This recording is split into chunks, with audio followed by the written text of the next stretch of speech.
if the way they weave these different events together that you're watching the progression of the Olympics. But a lot of the stuff is videotaped, and they just bring it in from time to time. And you don't know necessarily what the main event is that's happening in the Olympics. And that's the way it is in the part of the story that we're going to be looking at this evening. And if we're not careful, we can miss the main event of what's going on. There's David fleeing to Ziklag, and David being part of the Philistine army, and then we have Saul with his deal going on, and this last chapter of 1 Samuel deals with Saul's death, and that really is the main event. So turn with me to 1 Samuel chapter 31, and we'll read the whole chapter. There's just 13 verses in this chapter. 1 Samuel chapter 31. The Philistines fought against Israel, and Israel's men fled from them. Many were killed on Mount Gilboa. The Philistines overtook Saul and his sons and killed his sons, Jonathan, Abinadab, and Malchishua. The battle intensified against Saul. The archers caught up with him and severely wounded him. Then Saul said to his armor-bearer, "Draw your sword and run me through with it, or these uncircumcised men will come and run me through and torture me." But his armor-bearer would not do it because he was terrified. He was terrified. When Saul took his sword and fell on it, When his armor-bearer saw that Saul was dead, he also fell on his own sword and died with him. So on that day, Saul died together with his 3 sons, his armor-bearer, and all his men. When the men of Israel on the other side of the valley and on the other side of the Jordan saw that Israel's men had run away and that Saul and his sons were dead, they abandoned their cities and fled. So the Philistines came and settled in them. The next day, when the Philistines came to strip the dead, they found Saul and his 3 sons on Mount Gilboa. They cut off Saul's head, stripped off his armor, and sent messengers throughout the land of the Philistines to spread the good news in the temples of their idols and among their people. Then they put his armor in the temple of the Ashtaroths and hung his body on the wall of Beth-shan. When the residents of Jabesh Gilead heard what the Philistines had done to Saul, all their brave men set out, journeyed all night, and retrieved the body of Saul and the bodies of his sons from the wall of Beth-shan. When they arrived at Jabesh, they burned the bodies there. Afterward, they took their bones and buried them under the tamarisk tree in Jabesh and fasted 7 days. This is the theme event in this part of the story, and it seems like the point is not easily accessible, the point of Saul's death. But what I want us to focus on this evening is the fact that life has intrinsic value at whatever stage we find ourselves. And how do we learn that? How do we grasp that important truth of the intrinsic value of life? You may have seen this story, the story by Frank Capra, It's a Wonderful Life. And if you've seen this, what's going on in this scene from this picture on the screen? He's ready to take his life. He's ready to commit suicide. He wonders, what is the value of his life? And what is the statement that he makes here? Would have been better if I'd never been born. Yeah. And I think sometimes we feel like that. But that's not something that's connected to the understanding and the value of life that we find in Scripture. And what does it take for George to find out how valuable his life is?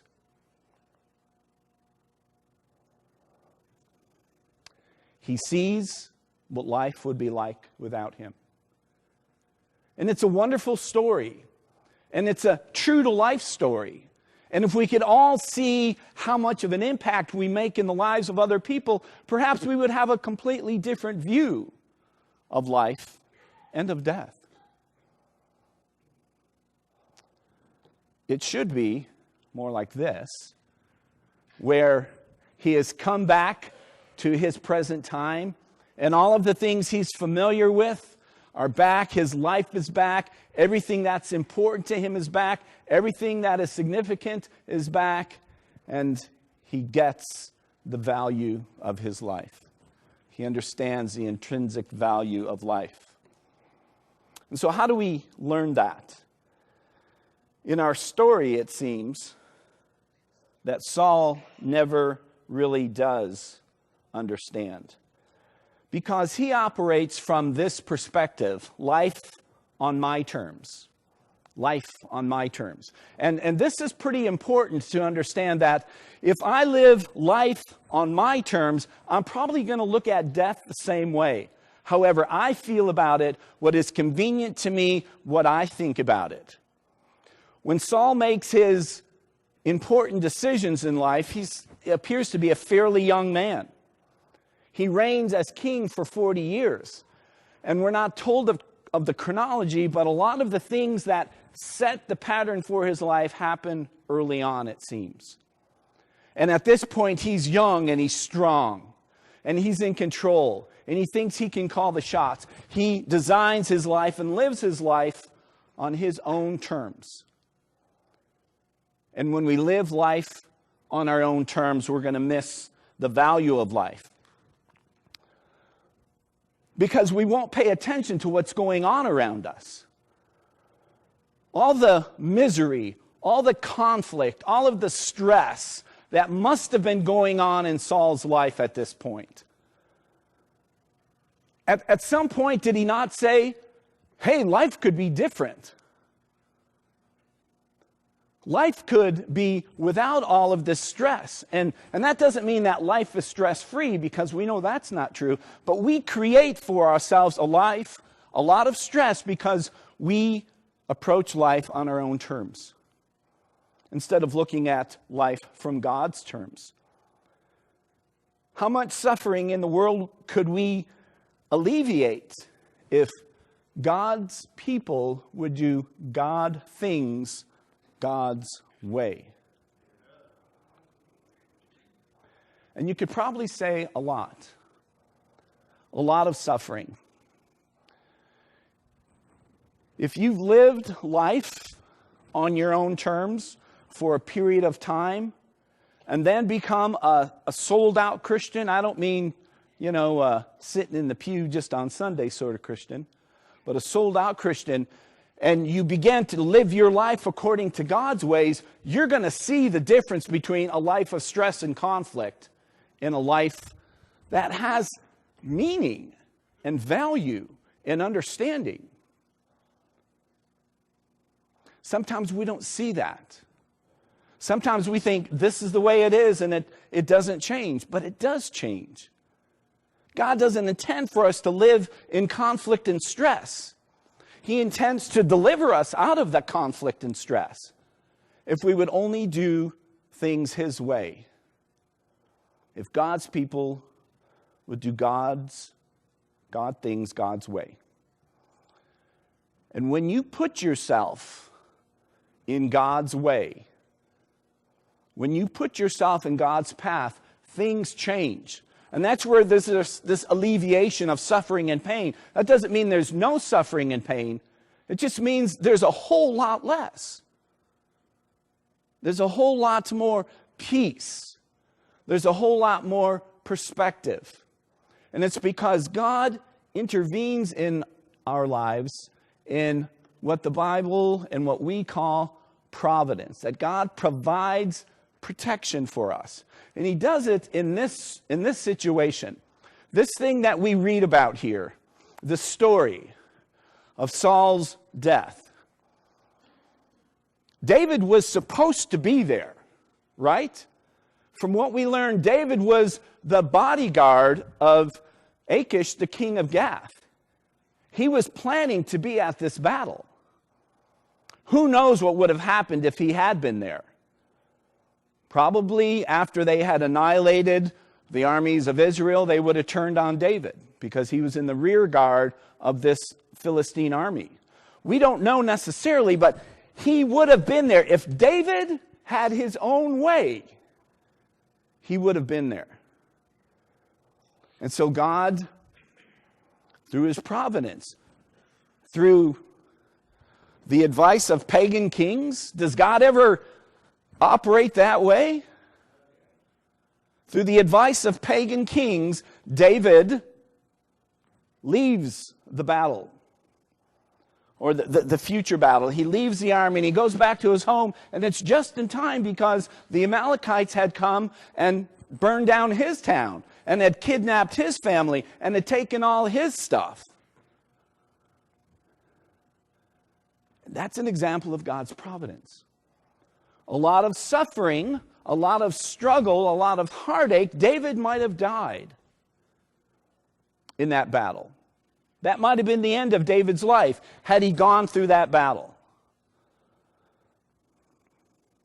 And that's what happens when we do things God's way. Is that God provides a way of protection for us.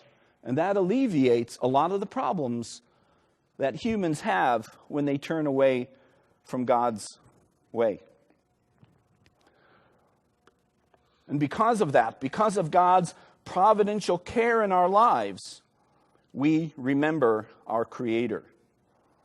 We don't live life on our own terms. We don't think, I'll be young and strong and one day I'll be old, but right now I'm just going to live life my way.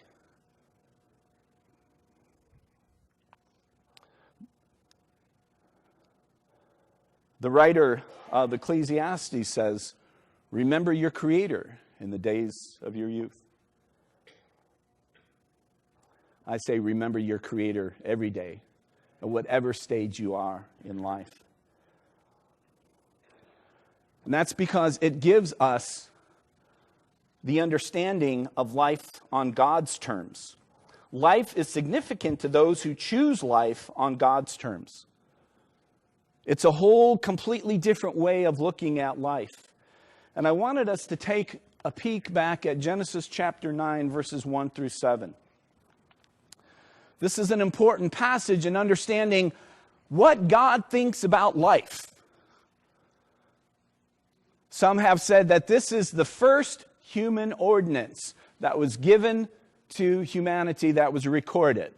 The first ordinance that was given to humanity that was recorded. God gave a law here. And he gave a principle. And through it, we learn the value of life. This is after the flood. It says, God blessed Noah and his sons and said to them, be fruitful and multiply and fill the earth. The fear and terror of you will be in every living creature on the earth, and every bird of the sky, every creature that crawls on the ground, and all of the fish of the sea. They are placed under your authority. Every living creature will be food for you. As I gave the green plants, I have given you everything. However, you must not eat meat with its life blood in it. I will require the life of every animal and every man for your life in your blood. I will require the life of each man's brother for a man's life. Whoever sheds man's blood, his blood will be shed by man. For God made man in his image. That's how God looks at us. We are male and female, created in his image. My understanding is that as as life progressed and left the garden and moved out and began to create life on their own terms, this concept of the value of life was lost. And then before the flood, the writer says, every inclination of man's heart was evil. And I'm going to just assume, but I think it's a good assumption, that a lot of that was how people treated others. Whether it was for sexual exploitation, or to get what I want, or to use you to accomplish some good, or just to bring harm, because I don't care about your life. And so God's starting new. And he said, this is the way it goes. This is the way it is now. And I think it's a principle, whether we accept it or not, this is the way things work. In one way or the other, God will hold us accountable for life. That's a serious thought. That's a heavy thought. Because he wants us to value life the same way he does. He wants us to look at other people and not define them by their skin color or by their occupation or by their gender. He wants us to look at people and value them as others created in the image of God. And think about how that would change the way we deal with people, the way we treat other people. And that's what he wants for us. And that's what he wants us to understand. If we're going to live life according to the terms of God, then we're going to see things from his perspective. We're going to see people through his eyes and from his perspective. We're not going to define people the way they did before the flood, when life was meaningless. He not only gives us here the responsibility to protect life, but to assume the accountability for life. God wants us to care about other people. And Saul is an example of someone who cares just about himself. This is an aerial view of the battle plane. It's a very famous battle plane. Here is Mount Gilboa. This is the city of Jezreel, where it says Tel Jezreel. That's the city of Jezreel. So that's where the battle is taking place, probably in this area. Notice it's a large flat area. It's called the Valley of Jezreel. We are looking at the land of Israel like we were flying over the Mediterranean. So we're looking to the east. And here are the mountains of Gilead, which are, you get over the mountains of Gilead, then you're in Saudi Arabia. So this is the area where the battle took place. It's a very important area for the history of God's people. And as you read through Scripture, you find out that many important things happened in this place. And certainly the death of Saul and his sons was no less important than any other event. This definitely was Saul's darkest hour. And if you remember when we looked at the study from 1 Samuel last week, Saul knew things were not going in a very positive direction, and he had no way to communicate to God, so he went and found the witch of Endor and brought Samuel back, and Samuel told him this is what was going to happen. That your life would be taken, the life of your sons, your dynasty would be over. This was a judgment on the life of Saul not simply because Saul disobeyed God, and that's what I want us to look at, this bigger picture. Saul lived life on his own terms. He didn't care about the lives of other people. He cared about himself. And he was in a position of privilege, a position of power and authority. And he abused it and thought it was just because he was this tall and handsome and strong man. God doesn't bless our lives for us. He blesses our lives so that we will be a blessing to others. And in the end, when Saul has lived his life, and his life is literally bleeding out on the battlefield, all he can think about is his next act of rebellion. All he can think about is, hey, I'm suffering. I don't want to be made sport of by the Philistines. Take my life. He tells this to his armor bearer, take my life. And the armor bearer is not willing, because I wonder if he has some sense of the intrinsic value of life. The passage said that he's terrified, and I suspect in this context he very much would be. So this action, this last act of Saul, reflects his view of the things of God, which is he doesn't think much about the things of God. And he's even trying to run away from the logical end of his life and the consequences that he has created. But even in this, he couldn't even get this right. Because when we read into 2 Samuel, we pick up where this story leaves off, and an Amalekite is on the scene, and Saul is still alive. He can't even take his life.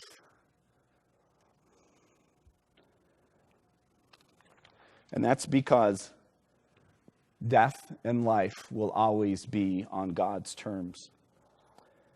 And we try real hard to usurp God's authority about life. And I just want to underline again that if we live life on our terms, we will probably take death on our terms too. And that's not always the same as God's. We try to usurp the authority that God has over life and death. And we do it in a number of ways in our culture.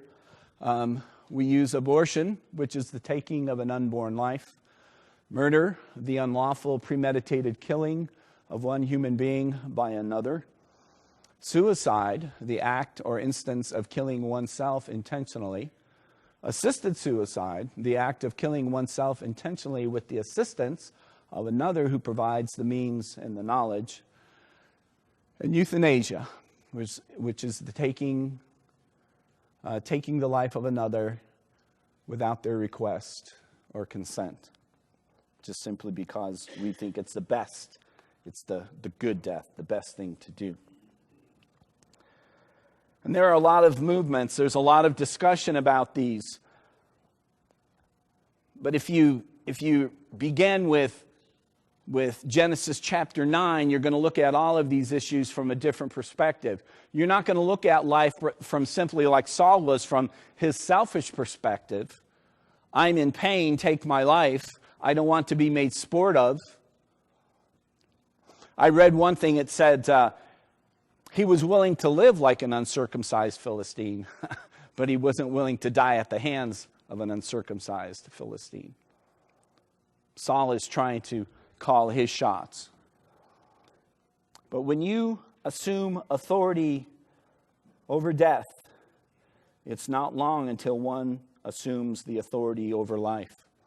And I believe that's why God is that's why he gives, this is the first command as the floods recede and humanity is starting over again. This is the first thing he says to us. He says, value life. At whatever stage life is at, value life. Because it doesn't belong to you, it belongs to me. All humans were created in my image. It doesn't matter what they look like. They all belong to me. Life is holy. And we need to look at life as holy.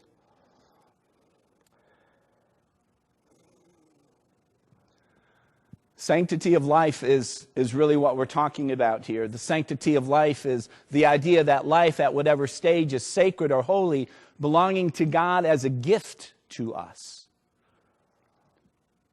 Life is treated with contempt when we place greater emphasis on the quality of life than we do the sanctity of life. And I think there's something in the actions of the armor bearer who's not willing to take the life of Saul, compared with the actions of the Amalekite who is almost proud because of his actions. And we should read that. 2 Samuel chapter 1. After the death of Saul, David returned from defeating the Amalekites and stayed at Ziklag 2 days. On the third day, a man with torn clothes and dust on his head came from Saul's camp. When he came to David, he fell to the ground and paid homage. David asked, "Where have you come from?" He replied to him, "I have escaped from the Israelite camp." "What was the outcome? Tell me," David asked him. "The troops fled from the battle," he answered. "Many of the troops have fallen and are dead. Also, Saul and his son Jonathan are dead." David asked the young man who had brought him the report, "How do you know Saul and his son Jonathan are dead?" "I happened to be on Mount Gilboa," he replied, "and there was Saul leaning on his spear. At that very moment, chariots and the cavalry were closing in on him. When he turned around and saw me, he called out to me, so I answered, 'I am at your service.' He asked me, 'Who are you?' I told him, 'I am an Amalekite.' Then he begged for me, 'Stand over me and kill me, for I am mortally wounded, but my life still lingers.' So I stood over him and killed him, because I knew that after he had fallen, he couldn't survive. I took the crown that was on his head and the armband that was on his arm, and I brought them here to my Lord."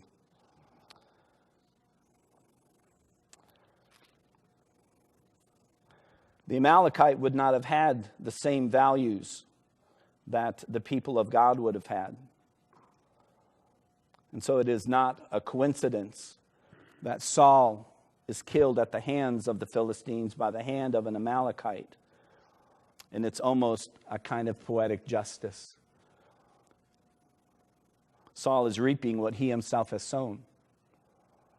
And life and death are not in his hands, but they are in the hands of God. A demonstration of life is found in the actions of the men of Jabesh Gilead. And you might ask the question, why would these men do what they did? Why would they put their lives at risk and travel all night to take the body of Saul and his sons and remove them from the battle, off the wall of Bethshan, and take them to their town and burn their bodies and then bury the bones? It's because they experienced themselves the value of life. Saul himself, when things seemed to be going good for him, did something that made a difference for them. And they felt like their life was valued. And so they acted in a way that demonstrates the values of life. And I think that is an example to us this evening. Whether living or dying, we have the power within us to demonstrate the value of life. And as we sing this song of encouragement and invitation, think about the ways that you can demonstrate and communicate the value of life by first making sure that your life is lived not according to your terms, but the terms of God. And then look for opportunities that God gives us every day to demonstrate the values of the lives of others: kindness, respect, courtesy, whatever the situation calls for. Just like the men of Jabesh Gilead, this is what it called for, and that's what they did. If life is valuable to you, then show it and demonstrate it while we stand and sing.